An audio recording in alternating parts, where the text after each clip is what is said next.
BD news 21। সমস্ত সৃষ্টি ইচ্ছায় হোক অনিচ্ছায় হোক আল্লাহ তাআলা ইবাদত করে, গোলামি করে, তার সেট করা নিয়ম মেনে চলে।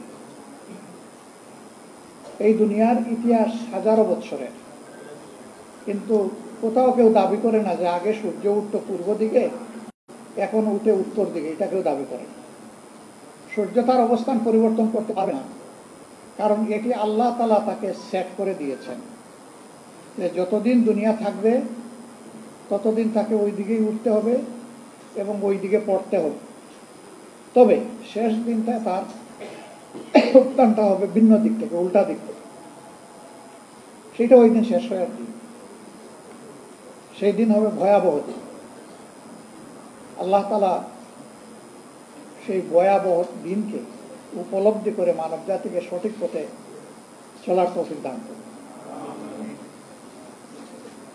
এরকম সব কয়েকটি সৃষ্টি আল্লাহর সিদ্ধান্ত মানতে গোলামি করতে বাধ্য। এমনকি মানবের দৈহিক সত্তা, সে ইচ্ছা করুক অথবা না করুক, আল্লাহর গোলামিতে লিপ্ত আছে। যারা আল্লাহর উপর ঈমান আনেন না বলেই বলেন, তারাও লিপ্ত। কিভাবে? আমাদের এই মুখমণ্ডলটাই যদি আমরা সামনে আনি, কপালের নিচে দুটো চোখ আছে, চোখের কাজ হচ্ছে দেখা, দর্শন। নাক আছে, তার কাজ হলো ঘ্রাণ নেওয়া, শ্বাস নেওয়া, ফেলা। মুখ আছে, তাই দিয়ে কথা বলা, খাওয়া দাওয়া করা, পান করা। আল্লাহ তাআলা যে কাজের জন্য যে অর্গানকে সেট করেছেন, কানের কাজ হচ্ছে সে শুনবে। চোখ বলতে পারবে না যে বহুদিন ধরে দেখে আসলাম, কান ভাই তুমি এখন একটু দায়িত্ব নাও, একটু দেখার দায়িত্বটা তুমি পালন করো। এটা কি হবে? ইম্পসিবল। আল্লাহ যে কাজের জন্য যে অঙ্গকে তৈরি করেছেন, সেই অঙ্গ সেই কাজই করে চলছে। এটি আল্লাহর গোলামি, ওই অঙ্গের। কিন্তু মানব সত্তার রুহানি গোলামি, তার আত্মার গোলামি, তার চিন্তার গোলামি, তার সিদ্ধান্তের গোলামিটাই আল্লাহ তাআলা প্রকৃতভাবে চান। যারা গোলামি মানে হচ্ছে আনুগত্য স্বীকার করা, যারা আল্লাহ তাআলার পরিপূর্ণ আনুগত্য স্বীকার করে, আল্লাহ তাআলার পক্ষ থেকে তাদের জন্য আমান, নিরাপত্তা দেওয়া হয়, তারা শান্তি পায়, তারা সম্মানের সাথে থাকে, তারা দুনিয়ার কোনো আল্লাহ ছাড়া অন্য কারো কাছে মাথা কখনো নত করেন। তাদের সম্মানের মাথা এক জায়গায় নত হয়, সেটি আল্লাহ রাব্বুল আলামিন। আল্লাহ তাআলার সৃষ্টির কুদরত এবং মানব জাতির প্রতি তার অতি মেহেরবানি অনেকগুলা বিষয়। এর মাঝে একটা বিষয় যদি শুধু আমরা চিন্তা করি, আমাদের সামনে দৃশ্যমান যত প্রাণী জগৎ আছে, উদ্ভিদ জগৎ আছে, তাদের দিকে যদি তাকাই, আমরা দেখব যে সবাই মাথা নোয়ানো অবস্থায় আছে। কেউ রুকুর হালতে, কেউ সিজদার হালতে, কেউ বুকের উপর ভর দিয়ে চলে, আবার কেউ কোমর বাঁকিয়ে রুকুর হালতে চলে। এমনকি গাছপালা, তার মাথাও দেখবেন, ডালগুলোও দেখবেন নিচের দিকে ঝুঁকে যায়। একমাত্র সৃষ্টি পা থেকে মাথা স্ট্রেট লাইন আপওয়ার্ড, মাথা সোজা করে আছে, শুইলেও সোজা থাকে বডিশন। আল্লাহ তাআলা এইভাবে সকল সৃষ্টির কাছে সে যাতে উন্নতম মসির থাকতে পারে সেরকম করেই পয়দা করেছেন। কিন্তু শর্ত একটা দিয়েছেন যে ওই মাথা শুধু আমার কাছে নইতে হবে, আল্লাহ তাআলার কাছে নইতে হবে। এই মাথা নোয়ানোর মানে হচ্ছে আল্লাহ তাআলার দরবারে বিনয়ী হওয়া, তার আনুগত্য প্রাণ ভরে মেনে নেওয়া। আল্লাহ তাআলা বিনয়কে বড় পছন্দ করেন। এটি শুধু আল্লাহ তাআলার গোলামির ক্ষেত্রে নয়, মানুষের সাথে আচরণের ক্ষেত্রেও বিনয় হচ্ছে প্রকৃত মুমিনের আত্মার ভূষণ। যে মানুষ যত বিনয়ী হয়, আল্লাহ তাআলা মানুষের মনে তার প্রতি তত বেশি ভালোবাসা পয়দা করে দেন। কিন্তু যে মানুষ বিনয়ী হতে পারে না, সে মানুষের সামনে এসে অন্যরা যতই তাকে সম্মান প্রদর্শন করুক, আড়ালে আবদালে তাকে সম্মান করে না, বলে যে এই লোকটা অহংকারী, দাম্ভিক, উদ্ধত। বিনয়ী মানুষের ক্ষেত্রে মানুষ এই ধারণা নেয় না। মানুষ বলে ইনি মাটির মানুষ। মাটির মানুষ মানে কি? মাটির মানুষ মানে হচ্ছে যে এই যে মাটির উপর দিয়ে হাজার হাজার বছর ধরে সমস্ত প্রাণী চলে, যন্ত্রযান চলে, পানি গড়িয়ে যায়, সাপ বিচ্ছুও চলে, মাটি কোনোদিন বিদ্রোহ করে না, সব কিছুর বার নীরবে বহন করে চলছে। বিনয়ী মানুষটাও তার সমাজকে ধারণ করে সমাজের দুঃখ, কষ্ট, বঞ্চনা সে তার ঘাড়ে নিবে এবং সেইটা ফেলে দেবে না, বিদ্রোহ করবে না, সেইটা নিয়ে অন্যকে রিলিফ দেওয়ার, শান্তি দেওয়ার চেষ্টা করবে। সম্মানিত বন্ধুগণ, আল্লাহ তাআলার পক্ষ থেকে মানুষকে সেই বিনয়টাই অবলম্বন করতে বলা হয়েছে। ইবাদুর রহমানিল্লাযীনা ইয়ামশুনা আলাল আরদি হাওনা ওয়া ইযা খাতাবাহুমুল জাহিলুনা ক্বালু সালামা। রহমানের অনুগত বান্দারা জমিনে যখন চলাফেরা করবে তখন তারা বিনয়ের সাথেই চলাফেরা করবে। তবে জীবন চলার পথে বিভিন্ন জায়গায় বিভিন্ন চ্যালেঞ্জ আসবে। কিছু মানুষ তার বিনয়ের পথটাকে রুদ্ধ করে দিতে চাইবে, তার সরল এবং সত্য পথের উপর চলাকে বন্ধ করে দিতে চাইবে, তাকে বিভিন্ন প্রশ্ন মানে জর্জরিত করবে, কুতর্কে জড়াবে, তার উপর মিথ্যা অপবাদ আরোপ করবে। এরকম যদি কোথাও কারোর সাথে মোলাকাত হয়ে যায়, প্রথমে বিনয়ের সাথে সহজ সরলভাবে তার সাথে আলাপ হবে। যদি মনে হয় যে সে তো হার মানার লোক না, সে যে কোনো মূল্যে সত্য মিথ্যা হোক সে জিততে আসছে, এই ক্ষেত্রে আল্লাহ তাআলা সমাধান দিয়ে, ঔষধ দিয়ে বলছেন, এখানে ঔষধ হলো সালামা, ওর শান্তি কামনা করে এখান থেকে চলে যাবে। আল্লাহর দেওয়া মূল্যবান সময়কে নষ্ট না করে। ওলামা হযরত, আপনারা চলতে গিয়ে দেখবেন চলাফেরায় যে দিনের ব্যাপারে অনেকেই সেই রকম চ্যালেঞ্জ ছুড়ে দেবে। এই ক্ষেত্রে আল্লাহ তাআলা বলেন নাই যে চ্যালেঞ্জের মোকাবিলায় তুমি আরেকটা শক্ত পাল্টা চ্যালেঞ্জ ছুড়ে দাও। বলেছেন এই ক্ষেত্রে আপনি চলে যান, তার জন্য শান্তি এবং কল্যাণ কামনা করেন। হতে পারে আপনার দোয়া তার জন্য বরকতের কারণ হয়ে যাবে, আল্লাহর দরবারে কবুল হয়ে যাবে, সে সত্যকে উপলব্ধি করার জন্য তার দিলের জানালা খুলে যাবে এবং এরপরে হয়তো ওরকম তর্কে সে আপনার সাথে আর জড়াবেই না। আবার যদি তার ভাগ্যে সেই রকম হিদায়া না থাকে, তাহলে আপনি দিনের পর দিন তার সাথে সময় দিতে পারেন, কিন্তু আপনি জোর করে তাকে হেদায়েত দেওয়ার মালিক আপনি নন। হেদায়েতের এই চাবি আল্লাহ তাআলার হাতে। এই জায়গায় অসহিষ্ণু হওয়ার আমাদের কোনো সুযোগ নেই।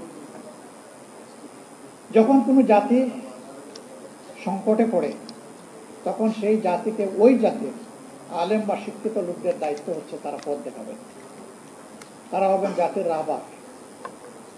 বাংলাদেশ এবং জাতি স্বাধীনতার পরে এক এক করে ৫৪টি বছর পার করেছে। প্রথম স্বাধীনতা যদি আমরা চিন্তা করি ৪৭ সালে, তাহলে এটাকে যোগ করলে হয়ে যাবে ৮৪ বা ৮৫ বছরের কাছাকাছি। এরকম সময় অতিক্রম করার পরেও ৮৪ বছর হবে। আমাদের সমাজে একটা মানবিক সমাজ, একটা দায়িত্বশীল সমাজ হিসেবে এবং একটা সুন্দর সমাজ হিসেবে আমরা সমাজকে পাইনি। কাজে জাতি তো সংকটে আছে। এই সংকটে কোরআন এবং সুন্নাহর আলোকে উলামায়ে কেরাম যদি জাতিকে পথ দেখান, আশা করা যায় যে জাতি পথ পাবে এবং উপকৃত হবে। জাতি এটাই আপনাদের কাছে প্রত্যাশা করে। আরেকটি কথা না বললেই না হয়, উলামায়ে কেরামের মধ্যে জাতি একটা ইস্পাত কঠিন ওয়াক্য দেখতে চায়। জাতি চায় যে ইসলামের মৌলিক বিষয়ে, জাতীয় জীবনের প্রয়োজনীয় বিষয়ে উলামায়ে কেরাম ঐক্যবদ্ধ থাকবেন। এটা জাতির প্রত্যাশা। কিন্তু এর ব্যতিক্রম হতে পারে। ব্যতিক্রমকে মেনে নিয়ে সহনশীল হতে হবে। পরস্পরের বিরুদ্ধে কোনো ধরনের আত্মঘাতী ঝগড়ায় লিপ্ত হওয়া যাবে না, বাহাসে লিপ্ত হওয়া যাবে না। হ্যাঁ, পরস্পরের প্রতি কল্যাণকামী হয়ে ব্যক্তিগত পর্যায়ে কথা বলবো, মন খুলে কথা বলবো। ওনার বক্তব্যটা শোনার মানসিকতা নিয়েও আমাকে যেতে হবে, শুধু নিজেরটা সমঝানোর জন্য নয়। এইভাবে যদি পরস্পরের বক্তব্যের প্রতি আমরা শ্রদ্ধাশীল হই, ইনশাআল্লাহ এই উলামায়ে কেরাম জাতিকে পথ দেখাবেন যেভাবে অতীতে দেখিয়েছে। আমরা উলামায়ে কেরামের কাছে এটাই আশা করি। আমরা আমাদের বিরাট হক ওনাদের উপর, কোরআন এবং সুন্নাহকে যেভাবে ওনারা ইলমি জগতে ধারণ করেছেন, সমাজের সাধারণ মানুষ এটা করতে পারেনি। আল্লাহ এই যে নিয়ামতটা বিশেষভাবে আপনাদেরকে দান করলেন, এটার শুকরগুজারি তখনই হবে যে এই ইলমকে মানুষের কল্যাণে যখন আপনারা কাজে লাগাবেন। আমরা সেটাই আপনাদের কাছে আশা করি। আজকে আপাতত এতটুকুই আপনাদের কাছে আমাদের প্রত্যাশা। আরও ইনশাল্লাহ আপনাদের সাথে কথা হবে, দেখা হবে। আমরা আশা করব যে আগামীর দিনগুলোতে আপনাদেরই নেতৃত্বে এই জাতি সামনের দিকে এগিয়ে যাবে ইনশাআল্লাহ। ওলামায়ে কেরাম শুধুমাত্র মেহরাবে দাঁড়িয়ে নামাজের ইমামতি করবেন, এটুকু আমার এবং আমাদের প্রত্যাশা নয়। আমরা চাই যিনি নামাজের ইমাম তিনি হবেন সমাজেরও ইমাম। নামাজের ইমামের ইমামতিতে যেমন মসজিদের ভিতরে আল্লাহর বিধান অনুযায়ী নামাজ কায়েম করার কারণে শান্তি প্রতিষ্ঠিত হয়েছে, ঠিক এই মুত্তাকি মানুষগুলা যদি সমাজে নেতৃত্ব দেন তাহলে সমাজেও ইনশাল্লাহ শান্তি কায়েম হবে। যে মানুষগুলা শুধুমাত্র আল্লাহকে ভয় করে চলবে, জীবনের প্রত্যেকটি ব্যাপারে অধীনস্থ এবং সহকর্মীদের ব্যাপারে ভীত সন্ত্রস্ত থাকবে। আমাকে হুঁশিয়ার করে দেওয়া হয়েছে, কুল্লুকুম রাঈ ওয়া কুল্লুকুম মাসউলুন আন রাঈতি আন রাঈ।